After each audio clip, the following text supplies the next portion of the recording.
Oi, pessoal. Vou falar rapidinho sobre mim, vou me apresentar para quem não me conhece. Meu nome é Flávia, eu sou formada em Direito, me especializei em Direito Socioambiental. Sou embaixadora Lixo Zero aqui no Paraná, em Curitiba.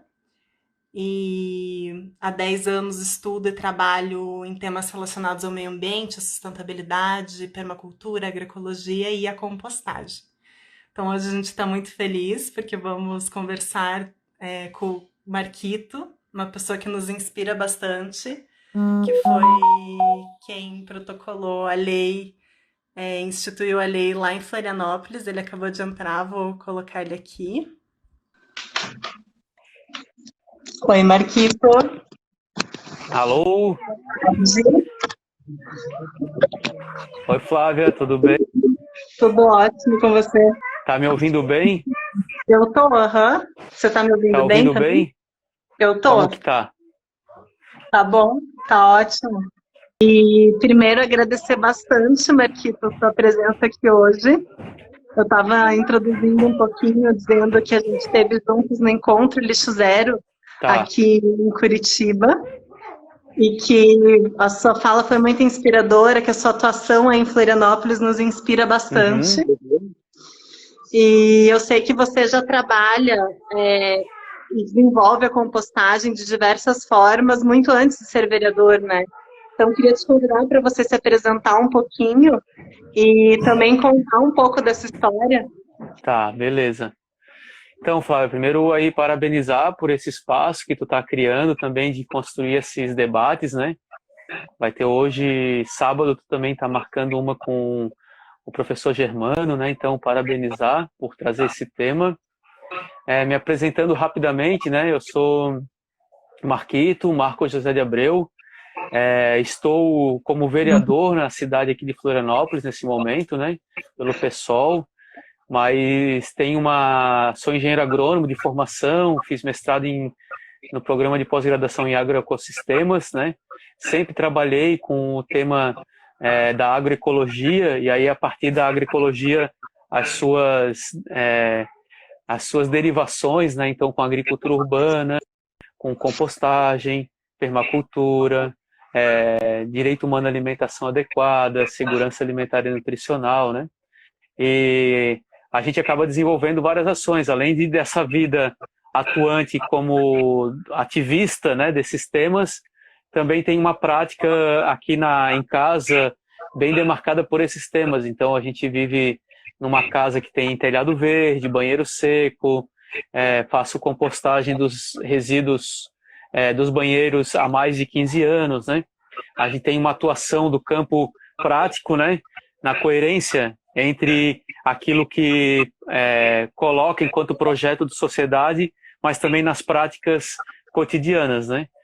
Como alternativas, inclusive, de enfrentar essa sociedade de uma forma coerente, né? Então essa é um pouco me apresentando rapidamente. Muito legal, Marquito. Perfeito, eu estava falando um pouquinho antes de entrar bem disso também, que a gente acha que tem que começar sendo exemplo daquilo que a gente acredita, né? Batalhar para que isso seja implementado também enquanto política pública, mas começar praticando o que a gente acredita. Aqui em casa também a gente tem horta, tem galinha, faz compostagem, a gente capta a água da chuva, usa em todo o sistema da água, da água da casa mesmo, então a gente toma banho, passa por diversos filtros, mas a gente utiliza a água da chuva no sistema da casa inteira. Estamos com uma telha solar também, captando um pouquinho de energia do sol. Então a gente também fica muito feliz aí com todas essas contribuições e ver que você também pratica isso na sua casa, né? Legal, Daí, assim, Flávia. para a gente falar um pouco para quem não sabe muito o que é compostagem, queria te pedir para você dar uma introduzida breve, assim, o que é compostagem e por que é tão importante fazê-la, Marquito. Legal. Então tá, a compostagem, ela na parte teórica, ela é o processo de decomposição da matéria orgânica em humus, né? Ou numa massa com características físico-químicas e microbiológicas diferentes daquele resíduo, né? Então a compostagem é um termo genérico geral. Agora, a tecnologia de compostagem ela é bem diversificada, né? Então, a gente fala que a compostagem ela sempre existiu, né, na humanidade. Assim. Então, o processo de construção da camada do horizonte O do solo, ou a camada orgânica do solo, ela é resultante de um processo de compostagem, né? Então, ali, as folhas caíram, os frutos caíram, animais defecaram, né? E aquela transformação dos excrementos dos animais, de frutas, de restos de plantas, de folhas em decomposição, através de vários processos, com fungos, bactérias, nematóides, insetos e assim por diante, transformam aquela matéria orgânica em composto, ou em humus, ou em horizonte O, ou em matéria orgânica do solo, né? Então isso já é algo natural, faz parte da dinâmica natural. Os resíduos orgânicos passarem por um processo de decomposição, serem associados a outros seres vivos não humanos, né? Fungos, bactérias, protozoários, insetos e assim por diante, e transformar isso em nutriente para as plantas novamente, né? E aí a gente tem diversas tecnologias de compostagem, né? A gente tem a vermicompostagem, tem as leiras estáticas com aeração natural, que é o modelo UFSC, tem o modelo de compostagem de lajes, que é tu faz uma leira e depois planta em cima. Nós temos a vermicompostagem, que é o uso de minhocas, mas nós também temos o uso de algumas, vamos chamar assim, uma fase de mosca, né, que é a fase larval da mosca. Tem isso na Coreia do Norte, no Japão, né? Nós temos N métodos de compostagem, né?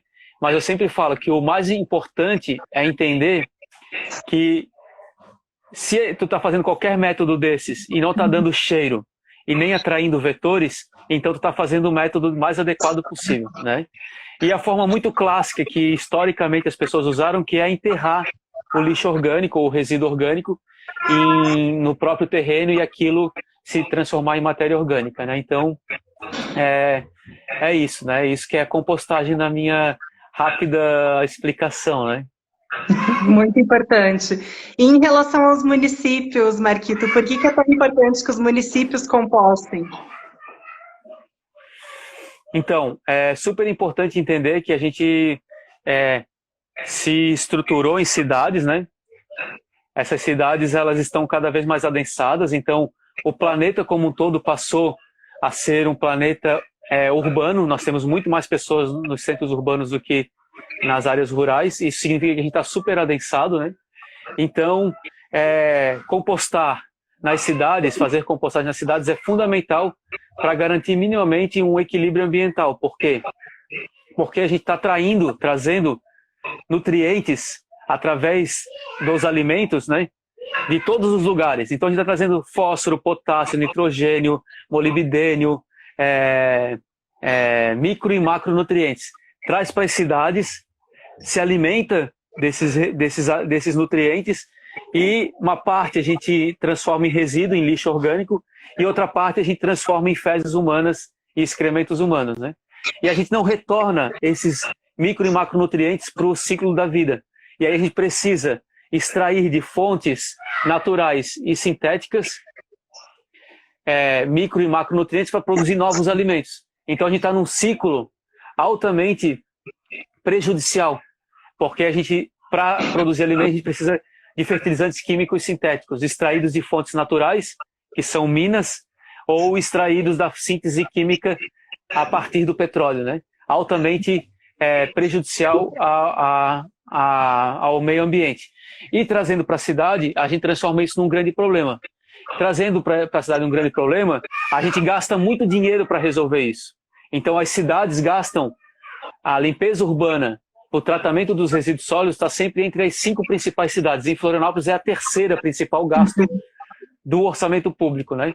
E sendo que resíduo orgânico não é rejeito. Resíduo orgânico não deveria estar no aterro sanitário. Resíduo orgânico é reciclável, porque a compostagem é um tipo de reciclagem, né? E a compostagem é uma forma de transformar resíduo orgânico em matéria orgânica para o solo, em retornar esses nutrientes para o solo e refazer a vida do solo, a proteção da terra, que é essa matéria orgânica, né? Então tem uma série de motivos para a gente fazer compostagem na cidade. A questão ambiental, a questão econômica e a questão, vamos chamar assim, sistêmica, de ver o planeta como um organismo vivo e ver que tudo que a gente mexe tem alguma consequência dessa mexida das fontes naturais, né? Muito importante, bem isso, né, Marquita? A questão de fechar o ciclo do alimento, né? Na natureza, assim, as coisas sempre se transformam em outras coisas e a gente tem que fazer com que o resíduo orgânico volte para a terra para produzir mais alimentos, como você muito bem trouxe, né? Marquita, e Sim. daí em relação a essa questão dos municípios, a Lei, a Política Nacional dos Resíduos Sólidos, ela traz a obrigatoriedade. Então, determina que os municípios compostem seus resíduos orgânicos. Por que você acha que até hoje isso não está acontecendo? Garantir as metas do Plano Nacional para garantir as estruturas ligadas à estratégia de reciclagem e de recomposição dos ciclos, né? A minha resposta é muito direta, assim. A minha resposta é porque a gente trancou, mas voltou. Então posso voltar, né, galera? Então tá.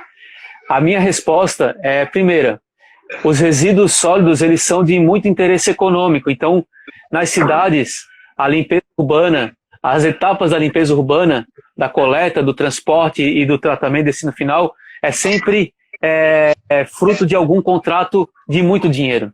E esses contratos são contratos de longo prazo. Então, dificilmente tem uma brecha para mudar esse sistema. E são sistemas voltados justamente para esse modelo de coletar na casa e levar para o aterro sanitário misturado. Então, dificilmente a gente consegue transpor esses grandes contratos de longo prazo, de muito dinheiro e de muito interesse, né? Então, essa é uma grande problemática. A outra é que a gente não consegue ter institucionalidade suficiente para garantir a educação ambiental como prioridade central no trabalho com a população humana, né?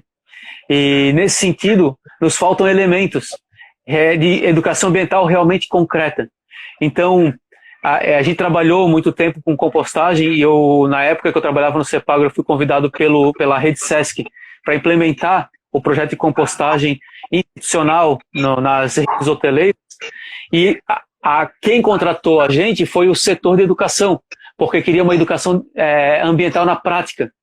E nada mais na prática do que a compostagem, porque tu trabalha localmente com resíduo orgânico, deixa de gastar para mandar esse resíduo orgânico ampliar, e tu rapidamente vê uma mudança entre o resíduo orgânico e o composto. E esse composto vira matéria-prima para a agricultura urbana, para plantio, para a produção de mudas. Então, é altamente potente do ponto de vista da educação ambiental.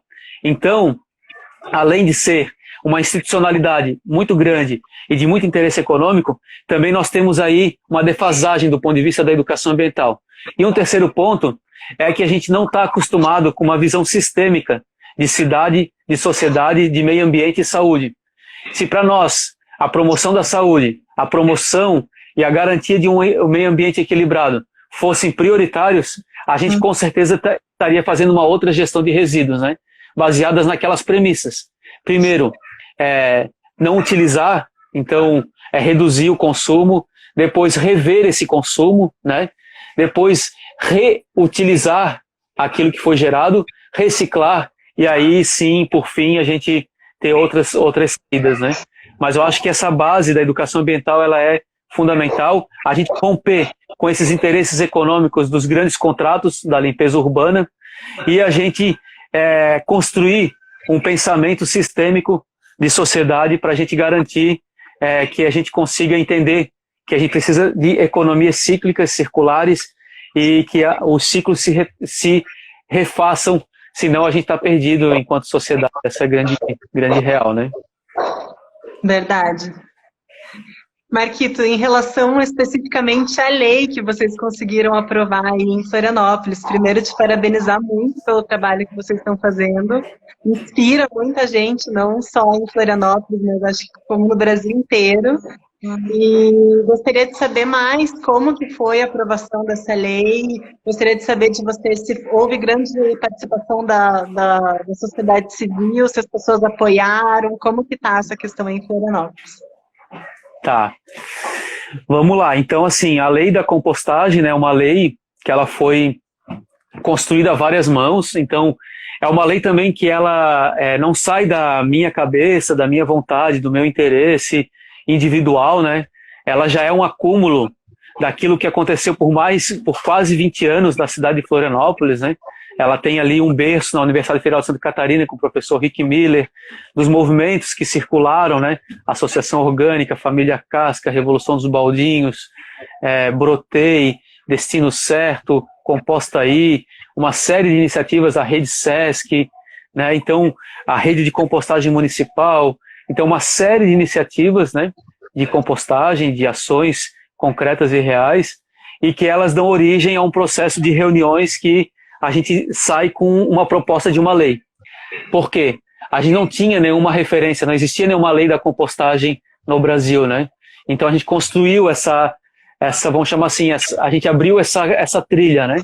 A gente construiu esses procedimentos, o artigo 1º, artigo 2º, a justificativa, as teses que defendem a lei da compostagem, né? Então, isso é fundamental. E a lei da compostagem ela tem sua base na Política Nacional de Resíduos Sólidos, tá? Isso é bem importante. Na Política Nacional de Resíduos Sólidos, isso passou muito despercebido por muito tempo por muita gente, muito ativista e muita gente que atua nesse campo. E a gente não se ligou de que na Política Nacional de Resíduos Sólidos, ali na lei que institui ela estabelece os resíduos orgânicos como resíduos recicláveis, tá? Ela tem essa característica, né? Então a nossa tese para defender a lei foi dizer, resíduo orgânico não é rejeito. E, em geral, a gente vê muito isso, sabe? Na gestão de resíduos das cidades, assim, tá escrito bem assim, reciclável e orgânico. Trata o orgânico como rejeito, sabe? Ou rejeito e reciclável, sabe?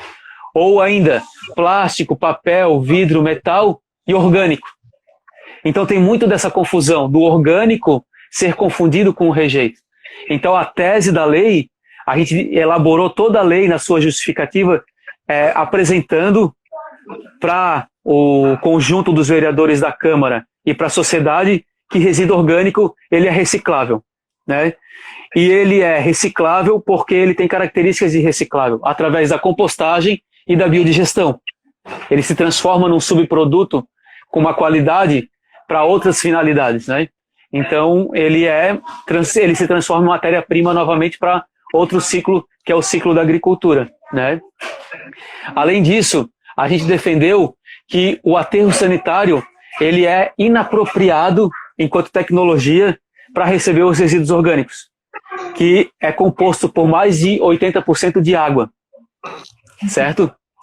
Então, o aterro sanitário, ele sofre muito com os resíduos orgânicos, porque ele diminui a sua vida útil, ele produz o líquido que vai se misturar com outros produtos químicos que são prejudiciais ao meio ambiente e vai formar o chorume, que é o grande vilão do aterro sanitário, que precisa ser sempre tratado para depois ser lançado em algum corpo hídrico, né? Então, o resíduo orgânico não é um resíduo apropriado para o aterro sanitário. O aterro sanitário deveria receber apenas rejeito, né?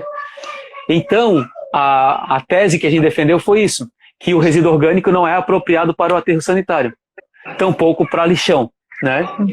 E a terceira tese que a gente defendeu na lei é que os resíduos orgânicos, quando separados na fonte, eles não têm mais características de poluentes. Então, eles são matéria orgânica na sua plenitude, que podem ser decompostos através da compostagem.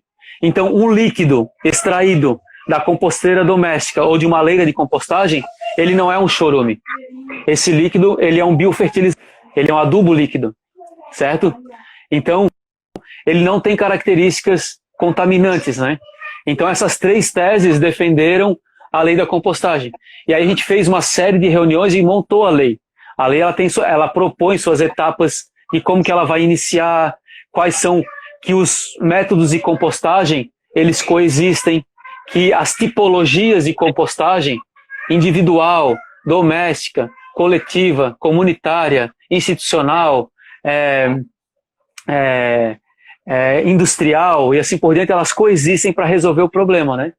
E ela ainda aponta que a gente deve começar pelo mais fácil de coletar, que está mais concentrado, e partir para estratégias de ampliar para as camadas mais difíceis. Então, no ponto de vista da coleta, a gente deveria coletar os mais volumosos, que são podas, resíduos de jardinagem, varrição, partir para as coletas mais concentradas de supermercados, restaurantes, lanchonetes, bares, assim por diante, e partir para uma estratégia também comunitária de doméstico, condomínios e assim por diante, né? Então, essa é a lei da compostagem, né? Me alonguei bastante, mas isso, assim, ela tem uma explicação científica e acadêmica e metodológica, né? E ela tem teses também que defendem ela do ponto de vista jurídico e legal, né? Isso é importante a gente amadurecer, né? Porque, Flávia, até ali nos anos 2000, até 2010, mais ou menos, a gente sempre teve o paradigma da compostagem de resíduo sólido urbano de lixo misturado, sabe? Sempre que se falava de compostagem, se deparava com compostagem de o lixo todo coletado misturado e faz compostagem com aquela massa, sabe? Então, as experiências de compostagem na cidade eram baseadas nisso, era na tentativa de diminuir o volume do resíduo para encaminhar para o aterro sanitário, saca? Então, isso também transformou isso num paradigma, né? E compostagem urbana é muito ruim. E compostagem urbana, ela dá problema de cheiro, de odor, o composto tem péssima qualidade, né? E com os trabalhos que foram acontecendo da Universidade Federal de Santa Catarina, das associações que foram trabalhando com compostagem na cidade aqui de Garopaba, com a Associação Orgânica, com Família Casca, com Revolução dos Baldinhos, com o trabalho do SESC, depois em São Paulo, a gente mostrou que compostagem de resíduo sólido urbano orgânico separado na fonte ou a partir de coleta seletiva de orgânico, ela é outro produto. Ela tem qualidades tanto quanto compostagem de resíduos agroindustriais ou de resíduos de restos culturais de uma agricultura, sabe? E isso mudou o paradigma completamente. Mudou ao ponto de a gente conseguir mostrar para a sociedade que eles estavam falando de uma compostagem que não era compostagem. Eles estavam falando de uma técnica que era diminuir o volume. Só isso. Só que muita gente usou aquele composto, levou para os agricultores usaram, se ferraram, né? As unidades de compostagem, tipo lá em São Paulo, eram super mal cheirosas, eram fedidas, atrapalhavam toda a comunidade. Então, o preconceito com a compostagem, em São Paulo especialmente, era gigantesco, por ter operado pátios de compostagem de coleta indiferenciada ou de coleta misturada, sabe? E a legislação toda estava sempre pautada nisso, em compostagem de lixo misturado, entendeu? Então isso é muito sério, né? Porque a gente acabou criando um preconceito. E as próprias legislações, tipo a própria legislação do CIO, que sempre estudou e relatou a compostagem e as características do composto, acabou que demonstrou para a sociedade também um pouco desse problema. E o pessoal está colocando aqui, né? O método UFSC foi importante para isso, né? Para trazer essa concepção de compostagem a partir de coleta seletiva de orgânicos e aprofundar que resíduo orgânico é reciclável, não é rejeito, né? Nossa, falei pra caramba. Perfeito, maravilhoso de escutar, Marquito. Acho que você tocou em vários pontos muito importantes, dentre eles aí que a própria lei, a Política Nacional dos Resíduos Sólidos, ela determina que só o rejeito vá para a né? Que todos os outros, o reciclável, sejam encaminhados para associações e que o compostável ele seja de fato compostado e que ainda o município, que é o titular desse serviço, né, que ele ainda dê a destinação correta, né, para esse composto, para que isso vá realmente, como você falou, vá produzir mais alimentos, que se sirva de adubo mesmo, né, para a gente própria ecologia para fomentar a produção ecológica de alimentos, né? Então, isso é muito importante. E outro ponto que você tocou, que é fundamental, é a segregação de rejeito com o orgânico, que é o compostável. Sem isso, eu acho que é impossível, né? A gente conseguir compostar e ter um adubo de qualidade, né? Então, isso que eu queria saber de vocês, se vocês conseguiram instituir no município de Florianópolis a coleta diferenciada entre resíduo orgânico e rejeito. E como que está esse Legal. processo? Acho que é bem importante ter destacado esse ponto. Primeiro, porque apesar da lei, da Política Nacional de Resíduos Sólidos, ela definir que somente é para enviar para o aterro os rejeitos, de forma prática, chamam o orgânico ou tratam o orgânico como rejeito. Esse é o grande problema. Então, a lei da compostagem, ela traz para a cidade de Florianópolis uma prerrogativa, que é instalar um sistema de coleta em 3 frações. Em rejeitos, recicláveis orgânicos, compostáveis orgânicos e recicláveis secos. Então, nós já temos 2 coletas na cidade. Nós temos os rejeitos, que é a coleta convencional, e nós temos a coleta seletiva, que é dos recicláveis secos, né? Com a lei da compostagem, ela apresenta e ela propõe para que a CONCAP, que é a autarquia municipal, composta por servidores públicos municipais e composta por uma estratégia de coleta porta em porta, ela também implemente a coleta seletiva dos orgânicos, né? Isso ainda não está efetivado, mas a lei aponta para isso. Ela não está acontecendo na prática. O que nós temos hoje são algumas coletas em bares, restaurantes, lanchonetes. Nós temos alguns pontos de entrega onde que as pessoas levam resíduos orgânicos na CONCAP, em alguns pátios da CONCAP e da Floran, e esses resíduos orgânicos são transformados em composto, em adubo orgânico, né? Mas a lei, ela aponta isso, ela apresenta assim, o primeiro passo a se fazer é uma coleta seletiva de podas verdes e resíduos de jardinagem, porque é um volume alto. Por exemplo, nós aproximadamente 1/3 do nosso resíduo orgânico da cidade, ele é composto por esse resíduo de podas verdes e jardinagem, tá? E já é uma fração ideal, porque é isso que a gente precisa, de 1/3 de material rico em carbono para 2/3 rico em nitrogênio. Então, a gente já tem a nossa composição gravimétrica dos resíduos sólidos em Florianópolis já é adequada para a gente fazer compostagem termofílica desses resíduos, né? E de forma descentralizada também. Isso também é uma informação importante, né? É fundamental a gente entender também que a lei, ela aponta para que seja instalado isso. E ela aponta assim, como é que ela vai ser efetivada, né? Ela vai ser efetivada... Ô, Peri, só um minutinho, filho. Galera tá... A criançada aqui tá apavorando, né? Então, ela prevê, assim, a lei, ela prevê que sejam instalado um modelo de coleta seletiva de orgânicos. Isso é fundamental, né, a gente entender, porque a gente pode ter, por exemplo, rotas gastronômicas, porque tem bares, tem bairros que tem mais bares, lanchonetes e restaurantes, né? A gente pode prever um piloto de compostagem comunitária. Então a gente precisa que a Revolução dos Baldinhos seja remunerada para desenvolver essa atuação. Então dá para coexistir. Dá para ter um projeto de compostagem comunitária num bairro, mas dá para conviver também e incentivar a compostagem individual. Dá para ter um dia específico da coleta dos orgânicos naquele bairro, entendeu? E isso tudo é uma mudança de paradigma na gestão. Então a lei aponta para isso, né?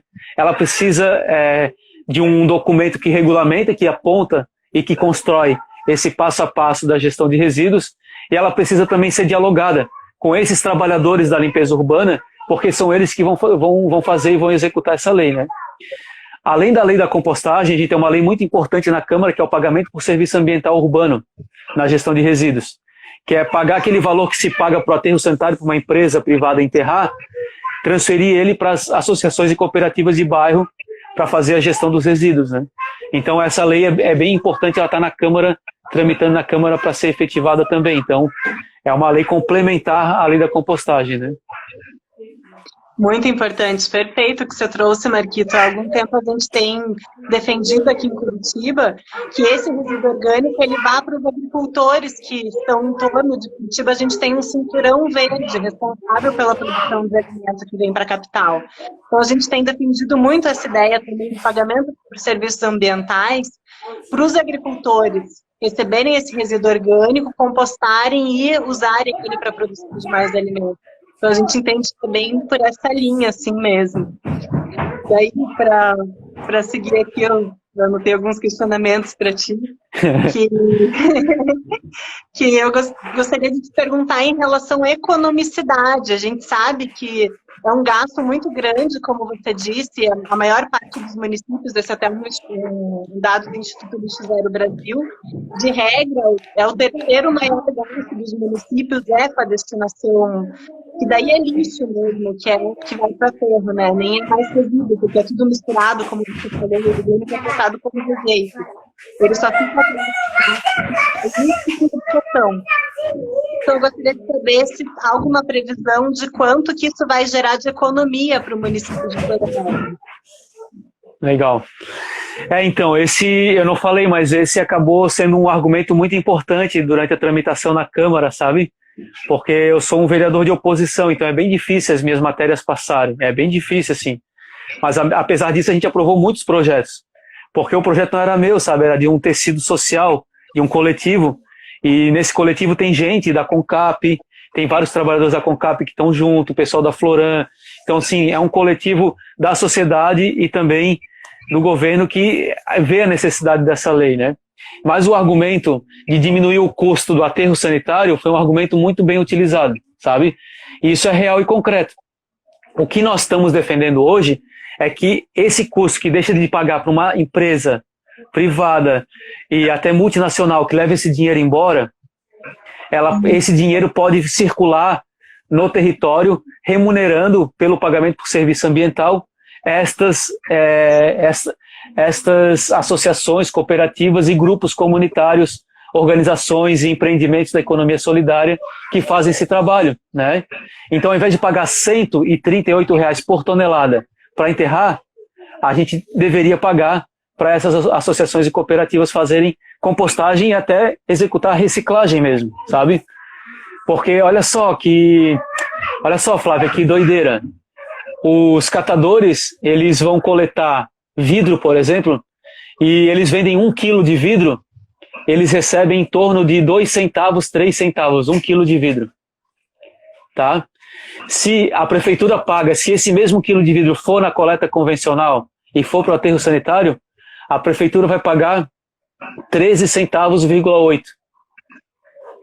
Tá? Então a gente paga mais para enterrar o vidro do que os catadores ganham para vender o vidro, entendeu? E assim não é só o vidro, são vários, a gente paga 13 centavos por quilo para enterrar, só para enterrar, tá? Então, esse dinheiro que as pessoas pagam, a taxa de coleta de resíduos sólidos, que vai grande parte para pagar o aterro sanitário, ele poderia ficar no próprio município, né? Através de incentivo à gestão comunitária, aos empreendimentos de economia solidária, associações, cooperativas. Então, assim, hoje em Florianópolis, a gente está previsto para esse ano gastar 42 milhões de reais só com aterro sanitário, tá? 42 milhões de reais é 3 vezes mais do que nós temos em orçamento para toda a política de cultura e esporte no município, tá?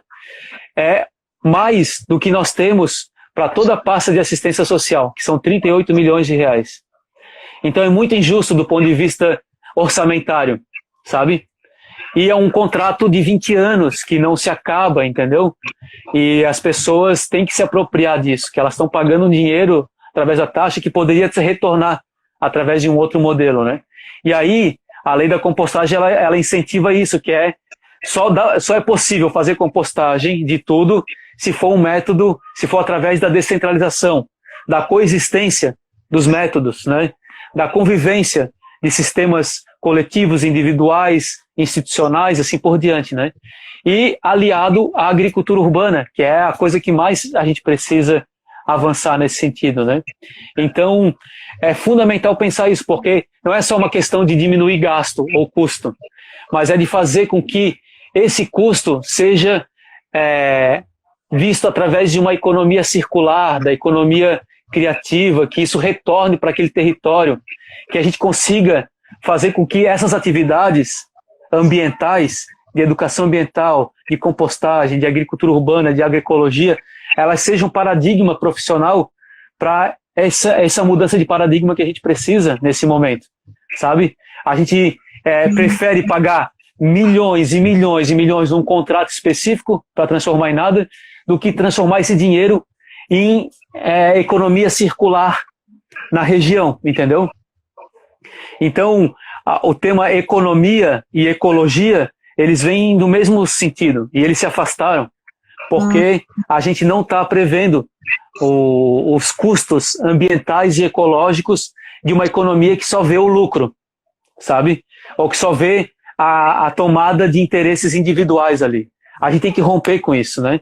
E aí, é difícil romper com isso, é muito difícil, porque é muito interesse, os caras são sacana, é perigoso, então assim, é um exercício para a gente fazer, mas tem que perceber as brechas que vai se criando, sabe?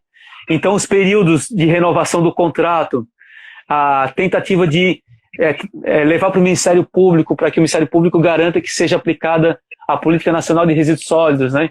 Prever esse desvio de aterro, questionar ao Tribunal de Contas esse alto gasto e alto custo com lixo, né? Então tudo isso é fundamental a gente estar à disposição para fazer, né? Muito importante mesmo. Aqui no Paraná, até o Ministério Público entrou com algumas ações contra os municípios que não estavam compostando, então cobrando que seja, de fato, aplicada a Política Nacional dos Resíduos Sólidos. E a gente tem uma ótima notícia também, que agora na Semana da Compostagem, Internacional da Compostagem, a gente protocolou 2 projetos de lei na Assembleia Legislativa do Paraná. Então, deles proibindo, determinando, né, que o resíduo orgânico ele vá para compostagem, e outro criando um programa que se chama Composta Paraná, bem no sentido de educação ambiental que você estava trazendo. Então, são algumas notícias positivas. A gente sabe que a construção ela é contínua, né? Mas a gente vai fazendo de pouquinho em pouquinho e a gente vai conseguindo, sim, uns resultados positivos, né, Marquito? Agora, para já ir encaminhando aí para o nosso final da nossa live, que já está quase dando tempo também, eu queria te perguntar em relação à agroecologia. A gente sabe que você também é um grande defensor dessa área, uma matéria também e uma prática que é muito inspiradora. Aqui em casa a gente tem agrofloresta e a gente acredita nessa forma ecológica de produção de alimentos e deseja, né, que todas as pessoas tenham esse direito, que é o direito à alimentação adequada e saudável, garantido, né? Então eu gostaria de saber que você contasse um pouquinho mais dessas pautas, como que vocês estão trabalhando a questão da agroecologia e qual que é a relação dela com esse tema da compostagem que a gente está falando hoje. Então, assim, na verdade, a compostagem, ela entrou na minha vida, assim, muito por essa busca do composto, que é a base de uma agricultura ecológica, né? Então, no meio rural, né, a gente tem a vaca, a galinha, o porco, a gente tem os restos culturais, e a partir dali a gente consegue fazer composto e adubo, né? E na cidade a gente tem o resíduo orgânico, o nosso lixeiro, né? Então foi a partir daí que começou o trabalho de compostagem urbana mesmo. Então a agroecologia, ela para mim, ela é estruturante, né? Do ponto de vista da reflexão sobre a produção de alimentos e a cadeia agroalimentar, né? E ela deriva essas outras ações. As ações de segurança e soberania alimentar, do combate aos agrotóxicos, da natureza como sujeito de direitos, né, da compostagem, da agricultura urbana, e todas elas pautadas nesse significado, nesse princípio da agroecologia. E cada vez mais fica demarcado assim, o quanto que a gente precisa, e esses tempos agora de pandemia, e de crises profundas, crises sanitárias, econômicas, sociais, éticas, né, políticas, né, elas demonstram o quanto que a gente precisa reconstruir cadeias e relacionamentos suficiente para mostrar que o lucro não pode estar no centro das coisas, né, que a vida precisa estar no centro, que a proteção e a reconstrução e reestabelecer ecossistemas equilibrados é necessário, é urgente, né, senão a gente não dura mais 200 anos, essa é a grande verdade. Enquanto humanidade, né? Essa é a grande verdade. E pior do que não durar é viver os próximos 100 anos numa grande convulsão social, né? Porque essas grandes cadeias agroalimentares, que são o grande pool empresarial do planeta hoje, é a junção de Monsanto, Bayer e Syngenta, sabe? Que produz semente, agrotóxicos, remédio e insumos para a agricultura. Então é muito perverso, né? Por isso que a agroecologia é um grande instrumento prático de mostrar que é possível produzir sem esse tipo de indústria, se alimentar de forma adequada, mas também é possível questionar o sistema econômico que a gente vive, né? Então, é fundamental, assim, eu vejo que é muito estruturante, né? Numa construção de um outro paradigma, né? Que é uma sociedade que a gente não permita a exploração das pessoas, a destruição do ambiente, né? E que a gente garanta a justiça social, assim. Então, acredito muito nesse modelo e nessa prática, assim. Por isso que a gente tem dedicado, assim, a vida a estar, né, assim, na prática realizando, mas também nos espaços difundindo, ocupando esses espaços como os espaços parlamentares, né? Pensando num projeto de cidade um dia pautado com esses princípios, né? Imagina uma cidade que pense o saneamento assim, pense a gestão de resíduos assim, o abastecimento de alimentação, o serviço público de saúde baseado nas práticas integrativas complementares na promoção da saúde, a educação pautada na educação para o meio ambiente, mas uma educação real e concreta, como vendo o planeta como um organismo vivo, como Gaia, né? Então, são utopias, mas utopias que a gente já está vivendo, sabe? Não é uma coisa distante, muito pelo contrário, né? Então, acho que a agroecologia é bem estruturante nesse processo, sim, acredito muito, e tenho certeza que se a humanidade quiser fazer essa mudança de paradigma, a humanidade vai partir para sistemas ecológicos de agricultura e cadeias agroalimentares, né? Maravilhoso. Marquita, agradecer muito, muito, muito a tua presença aqui hoje. Massa. Muito bom escutar. Você é uma pessoa que inspira muito, então tá deixando um monte de semente boa aí, com certeza, aqui para mim e para todo mundo que está aqui com a gente escutando. Então, agradecer Massa. muito a você por estar aqui e que a gente possa construir muitas cidades onde as pessoas, né, vêm no centro, onde que sejam lixo zero e que compostem, sim, seus resíduos orgânicos. Legal. Então, agradecer também aí, Flávia, parabenizar por esse espaço, agradecer a galera que acompanhou aí, todo mundo dando um alô, a Gabriela aí também, nossa grande parceira, e agradecer mesmo, assim, essa oportunidade, e depois eu vou te passar também o contato da Gislaine, que ela pode te ajudar a baixar esses vídeos para o YouTube, aí fica registrado para sempre, né? E a gente vai se falando aí, tá bom, querida? Tá bom, muito Quem quiser obrigada, fazer contato também, dá para fazer contato pelo direct ali do nosso Instagram. A gente também tem um site que é marquitoagroecologia.com. Vale a pena também entrar ali e ver as nossas iniciativas aí do mandato. E acompanhar, porque o trabalho de vocês é muito bonito, muito inspirador. E fazer um convite também para no domingo a gente vai estar com o professor Germano, falando sobre o método Lattes, para quem ainda não composta, é um ótimo método, até o Marquinhos falou dele hoje, um método super simples, super fácil, que com certeza vale a pena conhecer e praticar. Então, gratidão, agradeço aí todo mundo, um beijo, Marquito. Valeu, galera. Conectados.